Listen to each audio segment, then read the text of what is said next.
What's happening, people? And once again, welcome back to youtube.com/CubCamTV for this, another brand new album review. I'm very excited to get into this discussion today as we are going to be breaking down a phenomenal project, in my honest opinion. The sounds of Basketmouth with Horoscopes. We're going to be getting into the nitty-gritty of the project, breaking down the production value, all of the collaborations on there, track for track. It's going to be a very enjoyable 10 minutes or so please do stick around. As always, if you are new to the channel, please make sure you are hitting that subscribe button on the right-hand side of the page, turning notifications on, leaving a like, leaving a comment, all of that good stuff. And don't forget, we have got a brand new TikTok page active. That is at KXVU. Go and give it a follow. I'll leave a link down in the description below. We're going to be running sort of regular mini mix segments on there, breaking down essentially different mix styles and different tunes as well. It's going to be a very enjoyable thing to watch, so do go and follow the page. And as always, to stay up to date with the latest tracks we are following here on the channel, do make sure you are following the Fresh Afrobeat Flavor playlist on Spotify. Now, to get into today's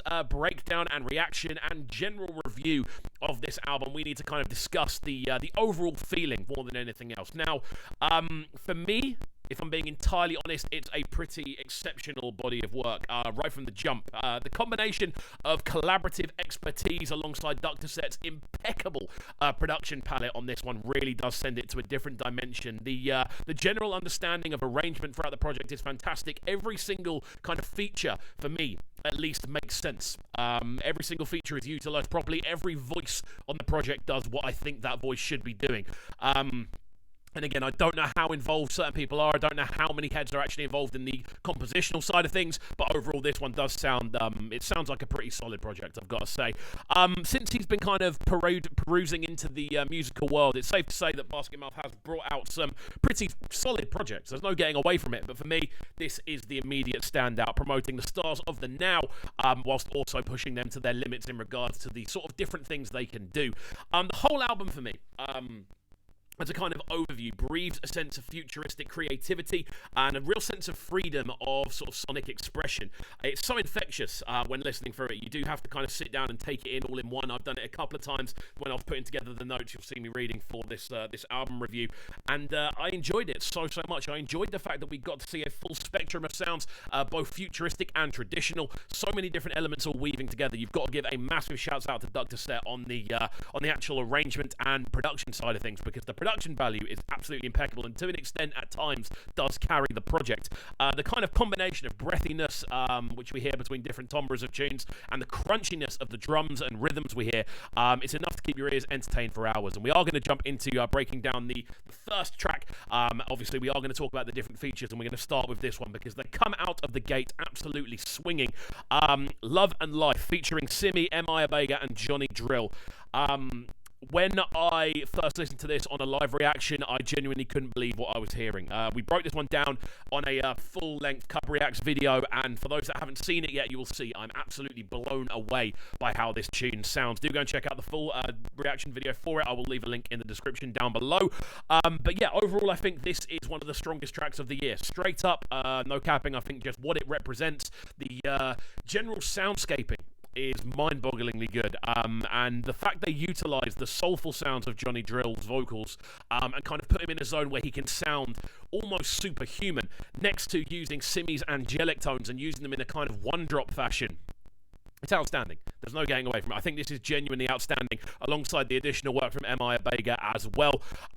It's beautiful. It's a dreamscape of sonic bliss, and if I was to pick one track from the project to essentially introduce you to the project with, this would be the one. Outstanding stuff.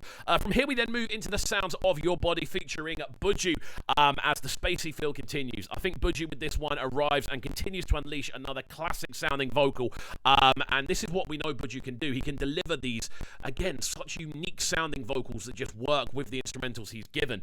The beautiful thing about this more than anything else is the intricacy of the rhythm and the pockets that are therefore uncovered by that. I think Buju does a fantastic job of kind of working in and around those pockets. He really does utilize a good sense of rhythm and kind of flow patterns with this one, and that's why he's one of the most popular names in the game. He's able to kind of deliver on the big stage, and I think this album is going to be going down as one of the stronger album projects of the year. We've had a few. Obviously we've had Fioke's album, we've also had Adekunle Gold's album, we've had a few EPs here and there as well, but for me this is one of the strongest, if not the strongest so far, just for the pure creativity behind it. I'm definitely going to have the whole project on repeat, to be honest with you. Following on from this, we then get into the sounds of Listen featuring One Day Cole. Again, the legendary One Day Cole returns on this one. Following on from, for him, a very enjoyable run of releases. He seems to have been quite consistent. Not every month, not every 2 months, but over the course of the last year, everything I've heard him release has been pretty tip-top quality, and he continues that theme with this project. Again, utilizing the vibrancy of those vocals that we all know so well. The fact he is able to kind of give these A-star performances time and time again really does pay testament to just how good a vocalist he has been and still is. Very, very relevant in the game right now. The thing I really like about this one more than anything else is the fact that he's able to sit on top of what is a very atmospheric sounding instrumental and utilize those harmonic structures that we know he is very, very good at. Again, a wonderful showing from One Day Cole on this one, and it may sound like 3 tracks in, I'm not really saying anything negative. There are genuinely very few negatives about this album project. I was encapsulated start to finish.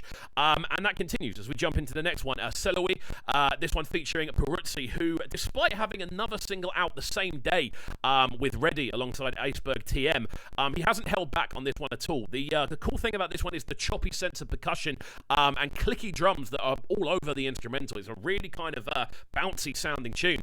But I think the thing that Peruzzi does really well is the sense of precision with which he attacks those rhythmic pockets. Again, there's a lot of use of rhythm on this project and a real kind of celebration of what you can do with percussion when you give it the time and the energy that you need to within a mixdown. Again, he shows his class exploring dissonant vocal melodies, kind of using a lot of twang and a lot of kind of vocal influxes, kind of taking it into different directions and exploring what you can do vocally alongside some groovy rhythms. This one, again, it's an absolute banger. The difficult thing about this project is trying to find, for me, the tracks that I don't like, because there are genuinely none that I dislike. I would listen to all of them. I would play all of them.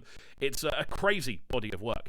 And again, that theme continues. We then see the sounds of Oxlade arrive, and obviously everyone gets excited when Oxlade comes to town. He's joined by Effia for yet another angelic vocal display on this one. We get to hear the full breadth of his vocal range on this one, across both melodic leads, skipping across the top of the frequency spectrum up and down, as we know Oxlade tends to do.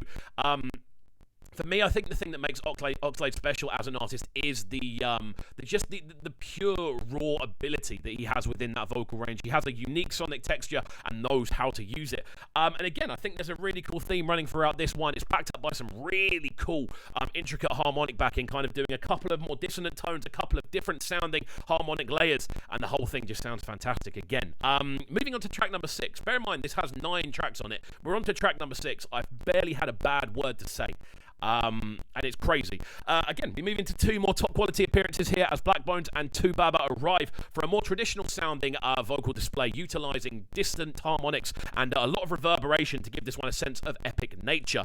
The vocals themselves sit quite far back in the mixdown, embedding them into a combination of sharp drop switches and obviously some melancholy muted horns in there as well. I'd say out of all the tracks we've heard so far, this one seems the least polished, so potentially this would be my least favorite. But again, with the quality of every tune on this, it's genuinely difficult to pick a track to sit at the bottom of the pile. So far, I would probably say it was this one, just because of it's the only tune that I feel maybe dips a little bit out of that sense of atmospheric bliss that we have heard throughout the tracks prior. Moving then on to number 7, The Traveller, featuring the Cavemen alongside Kwabena. Again, the Cavemen, obviously a very popular group right now, both across streaming services and on this channel. You guys are always asking for me to get into more of Cavemen reaction, so here we go. This is a live review, and they featured twice on this project as well. But this proves why they're so popular. Their vocals are so unique. The harmony that we get from them, in a similar way to Ajibo Hustlers, they just offer this unique kind of harmonic texture that works so nicely. Again, they give us a blissful array of tidy, heartwarming harmonies and then crunchy drum sounds underneath. In combination with Dr. Set, it's crazy how well they work together. Again, switching up the direction, but maintaining that sense of atmosphere that we did here prior in the album. Crazy stuff. And the consistency is absolutely wild. And to be honest with you, if we're looking at the previous list of features that we've heard on this album so far, and the list of stars hadn't already widened your eyes, shall we say, the arrival then on track 8 of Ricardo Banks and Fouls, it may just tip you over the edge, to be honest with you, as we walk into a drippy experience, doused in, I want to say, gorgeous synthetic design. It's ridiculous just how crunchy and how kind of drippy, how almost swampy, but in a good way, this one sounds. R&B style vocals are what really take the lead on on this one as well. Again, we see Ricardo Banks really utilize those vocals, and again, the pockets of rhythm that are then explored by Fowles are crazy. He comes in with a very swaggy vocal about halfway through and does send it into the next dimension. And then following on from this, we then get into the final track of the project, Assembly of the Gods, which features an all-star lineup: the Cavemen, Fowles, Flavor, Magneto, Ill Bliss, and Dreamo. And to be honest with you, to finalize the album, it's a really cool kind of approach. It almost feels a bit like a live cypher style arrangement, with the general arrangement of the tune welcoming all of these heavyweight artists involved, with what seems almost like a hip-hop display. Obviously, people are coming in and riffing and doing different things as they land, but it's a really cool approach. It has this really nice kind of stripped-back feel within the instrumentation. The bass line's booming, the drums are really minimal, and it's a fantastic way to round off the project, which does just ooze class from start to finish. I tell you what, there's been very few albums in my life where I've sat down and gone, I can barely pick any faults in it, and I think this is definitely one of them. The only track on there that I would say would maybe not be needed was track 6, which obviously features Black Bones and Two Baba Trouble, but again, that's only if I'm really, really straining. There is a perfect place for every one of these collaborations on the album. And again, it utilizes and showcases more than anything else, one, just how good Dr. Set is when it comes to the production side of things, but also collaborations can work in so many different scenarios. And I think this is a fabulous display of collaborative material on show. For me, if I was going to give this album a rating, it would be no less than a 9 out of 10. I think the only thing that I could probably say to make it hit that 10 out of 10 would be it be a little bit longer, perhaps a 12 tracker in total. I feel 9 it stops a little bit short for me, and again, that's down entirely to personal preference, but that's why I wouldn't be able to give it a 10. But a 9 out of 10 solid, it would never go lower than a 9 out of 10 in my honest opinion. This is a project that has truly blown me away, and I can't lie to you, I've very much enjoyed doing this breakdown as well. Normally when I'm writing these notes out for album reviews, it can get a little bit tiresome towards the end, especially when albums are like 19-20 tracks long. This one, however, was an absolute joy, and I enjoyed writing every single one of these notes, and hopefully you guys did enjoy this overall review, breakdown, and I suppose technical analysis again of the album. Do go and stream it. Again, I'll leave a link to the album in the comment section down below to go and check out, and hopefully you guys have enjoyed this review. If there's any other albums you'd like me to get into, I know there are a lot of EPs dropping at the moment. If there are any in particular you would like to see me kind of break down in this long form fashion, do let me know in the comments down below, and of course please let me know what your favorite track on the album is. Mine, to be honest with you, is track number 1. However, I can understand why different people would pick different ones. There's such a cool array of flavors, and it's such an interesting listen start to finish. A massive shouts out to Basketmouth for putting this one together, and of course the sounds of Dr. Set on production throughout, really tying it all together nicely. But there we go. If you did enjoy this review, please make sure you are getting involved with the channel by hitting that subscribe button on the right hand side of the page, turning notifications on, leaving a like, leaving a comment on the video, and of course getting involved in as many ways as you can, and we shall see you all next time. Peace. Sounding so good right now. But they're sounding a bright and town. Make sure you subscribe to the YouTube channel right now, CubCamTV. Stay locked.